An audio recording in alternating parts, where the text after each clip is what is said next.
Hello friends, welcome back to my channel math break. हम लोग Uttarakhand LT maths और UP GIC lecturer की तैयारी कर रहे हैं, या फिर आप किसी भी उत्तराखंड लेक्चरार या फिर आप एनवीएस केवीएस पीजीटी की तैयारी कर रहे हैं तो ये वीडियोस आपके लिए बहुत हेल्पफुल होने वाली हैं।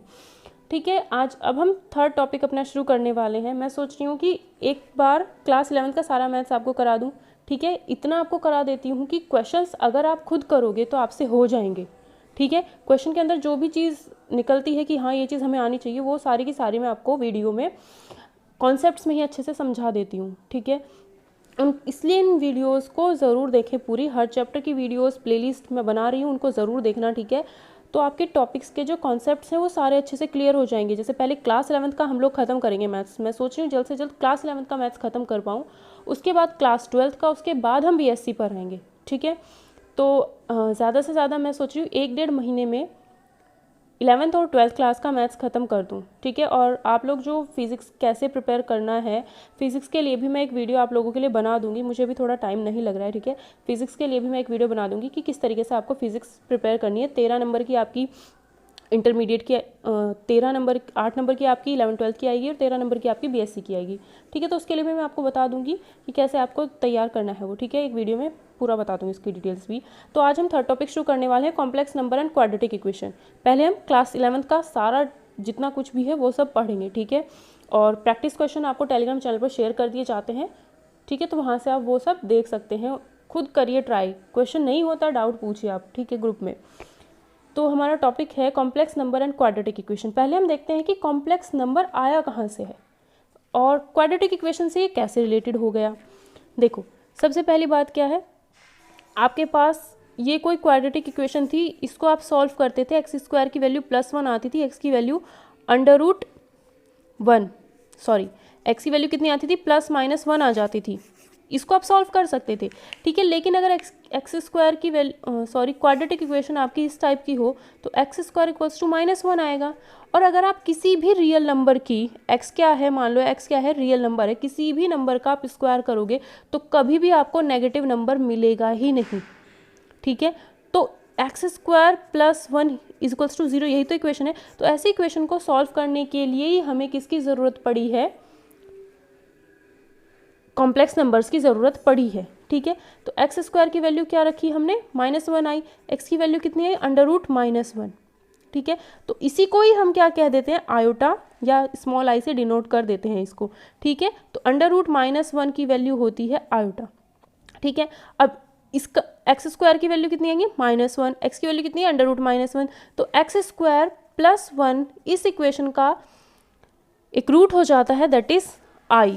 √-1 ही तो इसका एक रूट हुआ है, तो यानी उसको हमने क्या माना है, स्मॉल आई यानी आयोटा माना है। तो इस इक्वेशन का रूट क्या हो जाता है, आपका i हो जाता है। तो यहाँ से, क्योंकि इस इक्वेशन के आप रूट्स नहीं निकाल सकते हो रियल नंबर्स में, क्योंकि ऐसा कोई रियल नंबर है ही नहीं जिसका स्क्वायर करो आपको नेगेटिव मिल जाए।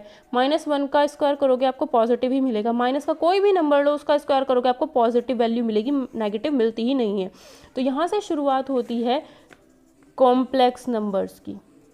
ठीक है, जैसे हमने क्वाड्रेटिक इक्वेशन में पढ़ा था, एक x² + bx + c = 0।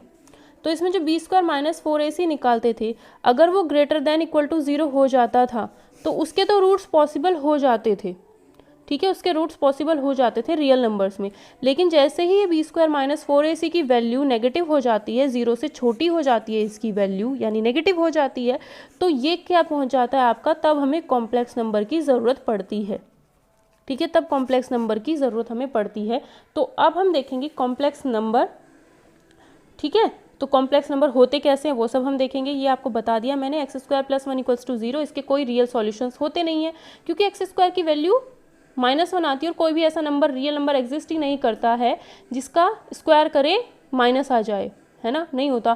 Quadratic equation है, क्वाड्रेटिक इक्वेशन में b² - 4ac की वैल्यू जैसे ही नेगेटिव होती है, 0 से छोटी होती है, तो उसका कोई भी सॉल्यूशन, हमें रियल सॉल्यूशन नहीं मिलता। तो हमें क्या मिलते हैं, इमेजिनरी सॉल्यूशन मिलते हैं, तब हमें कॉम्प्लेक्स नंबर की ज़रूरत पड़ती है।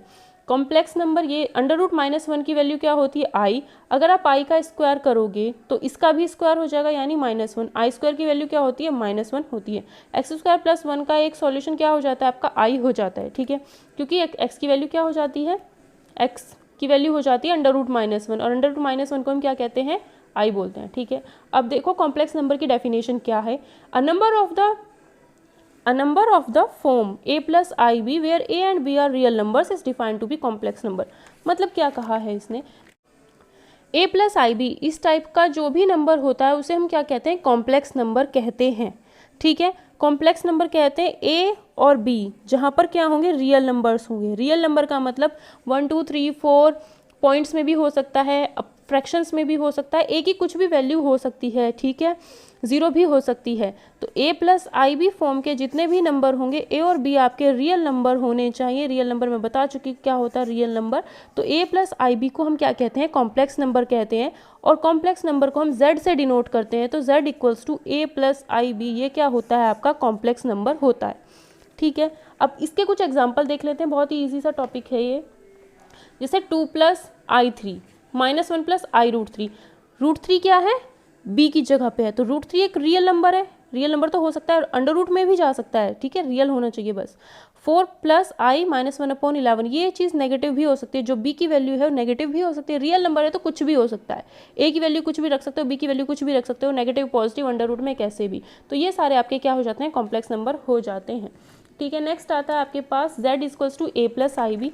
अब ये जो आपको पता है a plus i b, a को हम कहते हैं रियल पार्ट, क्या कहते हैं, रियल पार्ट। b को हम कहते हैं इमेजनरी पार्ट, क्या कहते हैं, इमेजनरी पार्ट। क्यों, जो भी वैल्यू i के साथ मल्टीप्लाई में होगी, जो भी वैल्यू i के साथ मल्टीप्लाई में होगी वो कहलाएगी इमेजनरी पार्ट, ठीक है। और a जो कि एक जो i के साथ नहीं है वो होगा आपका रियल पार्ट। रियल पार्ट को हम REZ से डिनोट करते हैं। z का मतलब कॉम्प्लेक्स नंबर, कॉम्प्लेक्स नंबर का रियल पार्ट। और b को हम इमेजनरी पार्ट ऑफ z से डिनोट करते हैं। z मतलब कॉम्प्लेक्स नंबर, im का मतलब imaginary. Imaginary part of z is equals to क्या हो जाएगा आपका b, और real part of z is equals to क्या हो जाएगा a, ठीक है। ये इसको दिखाने का तरीका था। जैसे z इक्वल्स टू 2 प्लस आई 5 है, या 5 भी इसको हम लिख सकते हैं। तो रियल पार्ट ऑफ z क्या है, 2 है, इमेजनरी पार्ट ऑफ z क्या है, 5 है। तो ये तो हुआ आपका कॉम्प्लेक्स नंबर का इंट्रोडक्शन, ठीक है। अब यहाँ पर देखो क्या है, अगर दो कॉम्प्लेक्स नंबर बराबर हो जाते हैं तो वहाँ पर हम क्या बोल सकते हैं। अगर दो कॉम्प्लेक्स नंबर बराबर हैं, पहला नंबर 2 प्लस 3i है, दूसरा नंबर 2 प्लस 3i है, ठीक है। अब ये दोनों बराबर कब होंगे, कब बराबर होंगे, जब ये 2 इस 2 के बराबर हो, मतलब real part of z is equals to real part of दूसरे वाला z, है ना। और ये i के साथ जो मल्टीप्लाई में है, i के साथ जो इधर मल्टीप्लाई में, ये दोनों भी बराबर होने चाहिए, तभी तो कॉम्प्लेक्स नंबर बराबर होंगे। मतलब इमेजनरी पार्ट ऑफ z बराबर होना चाहिए, ठीक है। अगर पहला नंबर ये है, दूसरा नंबर ये है, ठीक है, और इसका जो रियल पार्ट है, इसका जो रियल पार्ट है, दोनों बराबर हैं, तो वो नंबर बराबर, ठीक है, और इमेजिनरी पार्ट भी बराबर है, तो वो क्या होगा, कॉम्प्लेक्स नंबर बराबर होगा। मतलब ए बी की वैल्यू दोनों साइड सेम होनी चाहिए। मतलब ये नहीं बोल सकते आप कि 2 plus 3i is equals to 2 minus 3i, ये दोनों बराबर नहीं है। क्यों, क्योंकि ए की वैल्यू तो यहाँ पर 2 है, रियल पार्ट तो दोनों में 2 है, बट इमेजिनरी पार्ट यहाँ पर +3 है और यहाँ पर इमेजिनरी पार्ट -3 है, ठीक है। तो कॉम्प्लेक्स नंबर का मतलब क्या हो गया, सिंपल भाषा में समझो, अगर ये 2 है तो 2 के ही तो बराबर कहोगे, अगर ये 2 + 4 है तो इधर भी तो 2 + 4 ही कहोगे, ठीक है। तो वही काम है कि अगर 2 + 3i लिखा है तो 2 + 3i के ही बराबर होता है। दोनों का रियल पार्ट और इमेजिनरी पार्ट दोनों ही बराबर होने चाहिए, ठीक है। ये आपको दिया है Z1 number a + ib, Z2 number है c + id, इसका रियल पार्ट a, इसका रियल पार्ट c। अगर a और c बराबर होंगे, इसका इमेजिनरी पार्ट है b, इसका इमेजिनरी पार्ट है c, b और d बराबर होंगे, तभी ये दो कॉम्प्लेक्स नंबर बराबर होंगे, ठीक है। अब दो कॉम्प्लेक्स नंबर आपको दे दिए गए हैं, पहला कॉम्प्लेक्स नंबर ये है, दूसरा कॉम्प्लेक्स नंबर ये है। x और y जो है आपके रियल नंबर्स हैं, तो इसने कहा x y की वैल्यू फाइंड आउट करनी है। अगर ये दोनों कॉम्प्लेक्स नंबर ये और ये दोनों बराबर हैं, तो इसका मतलब इसका रियल पार्ट क्या होगा, रियल पार्ट जो विदाउट आई, 4x है यहाँ पर विदाउट आई, यहाँ पर 3 है, तो 4x = 3 होगा, 4x = 3, x की वैल्यू 3/4, ये कर सकते हो इजी है, ठीक है। और इमेजिनरी पार्ट क्या होगा, जो i के साथ मल्टीप्लाई में, i के साथ मल्टीप्लाई में 3x - y है, इधर i के साथ मल्टीप्लाई में -6 है, तो 3x - y = -6, x की वैल्यू 3/4 यहाँ पर रखेंगे और सॉल्व कर देंगे इसको, तो y की वैल्यू आ जाएगी 33/4, तो x और y की वैल्यू यहाँ पर मिल गई, ठीक है। तो कॉम्प्लेक्स नंबर अगर दो कॉम्प्लेक्स नंबर अगर बराबर हैं तो उन पर बेस्ड एक छोटा सा क्वेश्चन था, ये आपको समझा दिया। नेक्स्ट आता है algebra of complex number. Algebra of complex number में क्या है, अगर आप दो कॉम्प्लेक्स नंबर को ऐड करते हो, ठीक है, दो कॉम्प्लेक्स नंबर को अगर आप ऐड करते हो, पहला कॉम्प्लेक्स नंबर है Z1 equal to A plus i b, Z2 equal to C plus i d, ये दूसरा कॉम्प्लेक्स नंबर हो गया। अगर आप इन दोनों को ऐड करोगे तो रियल पार्ट में ही ऐड होता है, ठीक है। A प्लस C करोगे plus I B plus D, ठीक है। I कॉमन ले लिया दोनों में से, B प्लस D, मतलब रियल पार्ट रियल में ही ऐड होता है, इमेजिनरी पार्ट में ही ऐड होता है। और ये जो आपको मिलता है ये भी क्या है, ये क्या है कैपिटल A, ये क्या है कैपिटल B। तो A प्लस आई बी की फॉर्म का बन गया, ये भी क्या बन गया है, कॉम्प्लेक्स नंबर ही बन गया। दो कॉम्प्लेक्स नंबर को ऐड करोगे तो आपको अगेन एक कॉम्प्लेक्स नंबर ही मिलेगा, ठीक है। आई वाले को आई में ही तो ऐड करोगे, अगर यहाँ पर x मल्टीप्लाई में होता दोनों के साथ तो x वाले में ऐड होता, नंबर में ऐड होता। वही काम है कि A C में ऐड होगा और आई बी आई डी में ही ऐड होगा, ठीक है। तो वही सिंपल सी चीज़ है। जैसे इसका आप एग्जाम्पल देख सकते हो, 2 प्लस I3, एक Z1 है ये, ठीक है, एक कॉम्प्लेक्स नंबर ये है, एक कॉम्प्लेक्स नंबर ये है, तो दोनों को हमें ऐड करना है। तो 2 जो रियल पार्ट है इसमें 2 है, जो रियल पार्ट इसमें -6 है, ठीक है। 2 और -6 ही ऐड होंगे, 2 - 6 यानी -4।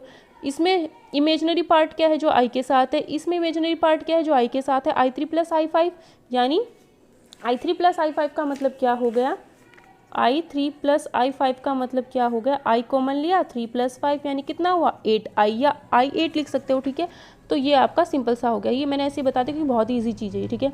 Addition of complex number satisfy the following properties, सब कुछ प्रॉपर्टीज़ हैं एडिशन ऑफ कॉम्प्लेक्स नंबर जिसको सेटिस्फाई करता है। फर्स्ट प्रॉपर्टी क्या होती है, क्लोजर प्रॉपर्टी, ठीक है।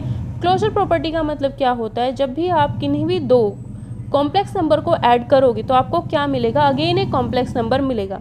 एक कॉम्प्लेक्स नंबर ये था, एक कॉम्प्लेक्स नंबर ये था, दोनों को ऐड किया है, ऐड करने के बाद अगेन आपको कॉम्प्लेक्स नंबर ही मिला है, A प्लस आई बी की फॉर्म का ही मिला है, अगेन आपको कॉम्प्लेक्स नंबर ही मिला है। तो ये कहलाती है आपकी क्लोजर प्रॉपर्टी, ठीक है। दो कॉम्प्लेक्स नंबर को ऐड करने के बाद अगेन आपको एक कॉम्प्लेक्स नंबर ही मिलता है, ये होती है क्लोजर प्रॉपर्टी। नेक्स्ट आता है कॉम्यूटेटिव लॉ। कॉम्यूटेटिव लॉ का मतलब क्या होता है, इधर उधर कर दो उसको। पहला नंबर था, पहला कॉम्प्लेक्स, दूसरा कॉम्प्लेक्स, दोनों को ऐड करने पर वही वैल्यू मिलेगी अगर आप Z2 प्लस Z1 करो। मतलब सिंपल ये मतलब है, इसको इसमें ऐड कर दो, ठीक है। मतलब ये हमने पहले लिखा है, ठीक है, जो आंसर मिला वो ये मिला, ठीक है। अगर आप इसको पहले रखो, इसको बाद में रखो, तब भी आपको यही आंसर मिलेगा। तो ये कहलाती है हमारी कॉम्यूटेटिव प्रॉपर्टी या कॉम्यूटेटिव लॉ। सिंपल भाषा में समझो, रियल नंबर में बता देती हूँ। 2 + 4 करोगे या 4 + 2 करोगे, आंसर सेम ही आएगा। अब 2 + 4i लिख दिया, एक कॉम्प्लेक्स नंबर, ठीक है। दूसरा कॉम्प्लेक्स नंबर है 4 + 2i, ठीक है। चाहे आप इसे ऐसे जोड़ो, रियल को रियल में 6 प्लस ये कितना हुआ 6i, ठीक है। या फिर आप इस कॉम्प्लेक्स नंबर को पहले लिखो और दूसरा कॉम्प्लेक्स नंबर क्या है 2 + 4i, इसको पहले लिख दिया, इसको बाद में लिख दिया। अब भी रियल में ऐड होगा, इमेजिनरी में ऐड होगा, आंसर कितना आएगा, जो पहले आया था वही आएगा। मतलब जो ऑर्डर है वो डिपेंड नहीं करता, आप पहले कॉम्प्लेक्स नंबर को आगे पीछे करके भी ऐड करो तो आंसर आपका सेम ही आएगा। ये आपकी कॉम्यूटेटिव प्रॉपर्टी कहलाती है। नेक्स्ट आता है आपके पास एसोसिएटिव लॉ। एसोसिएटिव लॉ का मतलब क्या है, अगर आपके पास 3 नंबर्स हैं, कॉम्यूटेटिव में 2 की ज़रूरत होती है, एसोसिएटिव में 3 की ज़रूरत होती है। पहला कॉम्प्लेक्स, दूसरा कॉम्प्लेक्स, तीसरा कॉम्प्लेक्स, पहले आपको Z1 और Z2 को ऐड करना है, फिर किसी तीसरे नंबर को ऐड करना है, तो आपको जो आंसर मिलेगा वो वही होगा। अगर आप Z3 और Z2 को पहले ऐड कर दो और फिर Z1 को ऐड करोगे तो आंसर आपको सेम ही मिलेगा। मतलब इजी है ये चीज़ें, तो इसलिए मैं ऐसे ही बता रही हूँ। पहला ये नंबर है, दूसरा नंबर है, इन दोनों को आपने ऐड करके ये मिला। अब कोई तीसरा कॉम्प्लेक्स नंबर उठाओ, इसमें ऐड करो, तो जो आपको आंसर मिलेगा, मान लो आपको कोई कॉम्प्लेक्स नंबर इसमें ऐड कर दिया, ये आपको आंसर मिला, ठीक है। अब आपको क्या करना है, जो तीसरा नंबर आपने ऐड किया था उस तीसरे को इसमें ऐड करो, उस तीसरे को इसमें ऐड करो, जो वैल्यू आपको मिलेगी उसको इसमें ऐड करो, तब भी आपको क्या मिलेगा, यही आंसर मिलेगा। मतलब ठीक है, तो उससे कुछ फ़र्क नहीं पड़ता है, चाहे आप 2 कॉम्प्लेक्स नंबर को पहले ऐड करो फिर तीसरे में ऐड कर दो, या लास्ट के 2 कॉम्प्लेक्स को ऐड करो फिर पहले में ऐड करो, आंसर आपका सेम ही आना है, ठीक है। तो ये होता है आपका एसोसिएटिव लॉ। जैसे हम सिंपल नंबर में बताऊँ आपको, रियल नंबर में ये है, इन दोनों को ऐड कर दो, 6 + 3 यानी 9। अब मैंने क्या किया, 2 + 4 + 3 था, इन दोनों को पहले ऐड कर दिया, फिर 2 ऐड कर दिया, आया तो 9 ही। तो कॉम्प्लेक्स नंबर में भी आप ऐसे ऐड करोगे तो क्या मिलेगा, आपको आंसर सेम ही मिलेगा, ठीक है। आई वाला आई में ऐड होता है और जो नंबर है सिंपल वो सिंपल ही ऐड होता है। नेक्स्ट है existence of additive identity. Additive identity पहले रियल नंबर में समझो क्या होती है। 2 में एक ऐसा नंबर ऐड करो जो वापस 2 ही मिल जाए, 0। तो 0 क्या होती है? Additive identity. क्या होती है? Additive identity. अगर 2 + 3i कोई नंबर है, इसमें क्या कॉम्प्लेक्स नंबर ऐड करूँ कि वापस मुझे 2 + 3i मिले? क्या ऐड करूँ? 0 + 0i। तो ये 0 + 0i क्या हो गया? Additive identity for complex numbers. 2 में 0 ऐड किया 2 ही मिला, 3i में 0i ऐड किया 3i ही मिला। तो कॉम्प्लेक्स नंबर में 0 + 0i, इसको हम 0 ही लिखते हैं, ठीक है। तो ये क्या हुआ? इसको ऐड करेंगे तो ये क्या मिलता है आपको? वापस वही नंबर मिलता है। तो ये हो जाती है 0 कॉम्प्लेक्स नंबर भी इसको हम बोलते हैं, या फिर इसको हम additive identity of complex number भी बोलेंगे, ठीक है। नेक्स्ट आता है एग्जिस्टेंस ऑफ एडिटिव इनवर्स। इसका क्या मतलब है? अगर कोई नंबर z = a + i भी है, अब इस नंबर में मैं क्या ऐड करूँ जो 0 बन जाए? इन दोनों में फ़र्क क्या? आइडेंटिटी का मतलब होता है सेम चीज़ मिलनी चाहिए। आइडेंटिटी का मतलब होता है सेम चीज़ मिलनी चाहिए, जो यहाँ था इक्वल टू के बाद भी वही आना चाहिए। तो 0 ऐड करना पड़ेगा। 0 मतलब 0 + i, 0 complex number, 0 complex number, ठीक है। एडिटिव इन्वर्स का मतलब हो गया कि z में कुछ ऐसा ऐड करना पड़ेगा कि 0 मिल जाए, कि हमें क्या मिल जाए? 0 कॉम्प्लेक्स नंबर मिल जाए। मतलब 2 + 3i में ऐसा क्या ऐड करूं कि मुझे 0 मिल जाए, तब मुझे मिलता है इसका एडिटिव इन्वर्स ये होगा। जैसे बोलते हैं ना, x की मल्टीप्लाई किससे करूं जो मुझे 1 मिल जाए। तो मल्टीप्लाई में जो मल्टीप्लिकेटिव आइडेंटिटी होती है 1, तो x की मल्टीप्लाई किससे करूं? तो x इन्वर्स आप ऐसे ही समझोगे, इन्वर्स को हम ऐसे ही तो लिखते हैं x इन्वर्स या 1/x। तो x की मल्टीप्लाई में किससे करूं जो मुझे वापस क्या मिल जाए? 1 मिल जाए, है ना। तो x के लिए इन्वर्स क्या हो जाएगा? उसका 1/x इन्वर्स हो जाएगा, ठीक है। तो इसी तरीके से जब हम एडिशन में देखते हैं, तो एडिशन में जो आपकी एडिटिव आइडेंटिटी होती है वो क्या होती है? 2 + 3i। 2 + 3i में मैं क्या नंबर ऐड करूं जिससे मुझे क्या मिल जाए? 0 मिल जाए। 0 क्या होता है? जिससे मुझे एडिटिव आइडेंटिटी मिल जाए। तो इस 2 को 0 बनाना है तो -2 कर दो, इस 3 को 0 बनाना है तो -3i कर दो। रियल को रियल में ऐड करो 0, आई वाले को आई वाले में ऐड करो 0, मिल गया। तो 2 + 3i का एडिटिव इन्वर्स -2 - 3i हो जाएगा। जैसे +2 में क्या ऐड करूं 0 मिल जाए? -2, ठीक है। तो कॉम्प्लेक्स नंबर में भी क्या होगा? वही नंबर होगा with opposite sign, additive inverse, ठीक है। आइडेंटिटी में वही सेम चीज़ मिलती है, कब मिलेगी? जब 0 ऐड करोगे। तो 0 एडिटिव आइडेंटिटी। एडिटिव इन्वर्स में क्या होता है? z में उसका ही नेगेटिव ऐड करने पर 0 मिलता है। एडिटिव आइडेंटिटी आनी चाहिए, ठीक है। z में उसका ही नेगेटिव जो होता है वही उसका एडिटिव इन्वर्स होता है। सिंपल। एडिटिव इन्वर्स क्या होता है? जो भी कॉम्प्लेक्स नंबर होगा उसी का ही नेगेटिव वर्जन जो होगा वो आपका क्या होगा? एडिटिव इन्वर्स, ठीक है। तो आज की क्लास में इतना ही। इस क्लास में हमने जो भी कॉम्प्लेक्स नंबर का बेसिक था वो हमने पढ़ लिया है। जल्द से जल्द मैं सोचूंगी 1-2 दिन में ही कॉम्प्लेक्स नंबर को पूरा ख़त्म कर दूँ, ठीक है। क्लास 11 का पहले हमें सिलेबस कंप्लीट करना है, देन क्लास 12 पे, देन बीएससी पर, ठीक है। एक तरीके से हमें पढ़ना है क्योंकि पूरा बेसिक क्लास 11 का हो जाएगा तो उनका पूरा बेसिक क्लियर हो जाएगा सभी स्टूडेंट्स का। उसके बाद क्लास 12 का बेसिक हो जाएगा सारा, ठीक है। देन कहीं से भी आप प्रैक्टिस कर सकते हो। प्रैक्टिस के लिए मैंने PDF चैनल पर शेयर कर दिए, वहाँ से आप उन्हें डाउनलोड करके उनकी प्रैक्टिस कर सकते हो। और अगर वीडियो पसंद आती है तो प्लीज़ लाइक, शेयर और सब्सक्राइब ज़रूर कर देना। चैनल को सब्सक्राइब कर लेना और लाइक और शेयर वीडियो को ज़्यादा से ज़्यादा करना।